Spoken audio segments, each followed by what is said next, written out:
நீங்கள் எதுக்கு என்னை வேலையை விட்டு அனுப்புறீங்கன்னு எனக்கு தெரில சார். உங்களுக்கு தெரியும் சார் நான் எப்படி வேலை பார்ப்பேன்னு. சார் இன்னும் கொஞ்ச நாள் என்னை நீங்கள் மேனேஜர் ஆக்கிடுவீங்க.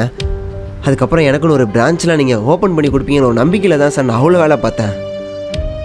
இப்போ திடீர்னு வேலையை விட்டு போங்கிறீங்க சார். இத்தனை வருஷமாக உங்ககிட்ட வேலை பார்த்தேங்கிறதுக்காக கொஞ்சமாக என்னை பற்றி யோசிங்க சார். உன்னை பற்றியா? உன்னை பற்றி யோசிச்சா அப்புறம் என்னை பற்றி யார் யோசிப்பா?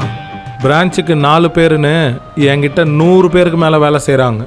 100 பேரை பற்றி யோசிச்சா என்னால் இங்கே 100 பிரான்ச்சை நடத்த முடியாது சார். நீங்கள் சொல்கிறது, நீங்கள் யோசிக்கிறது எல்லாமே என்னால் புரிஞ்சுக்க முடியுது சார். ஆனால் என் மேலே எந்த தப்புமே இல்லை சார். சார் இதுக்கப்புறமேட்டு இந்த மாதிரி எந்த தப்பும் நடக்காமல் நான் பார்த்துக்கிறேன் சார். அப்படியே தான் ஒரு தப்பு நடந்தா நீங்கள் சொல்லணும்னு அவசியம் இல்லை சார். நானும் வேலை விட்டு போயிடுறேன் சார். ஆனால் இந்த ஒரு வாட்டி சான்ஸ் கொடுங்க சார். நான் ஒருத்தனை மாற்றணும்னு நினச்சா மாற்றிடுவேன். உன் இடத்துக்கு வேற ஒருத்தனை வர வச்சாச்சு.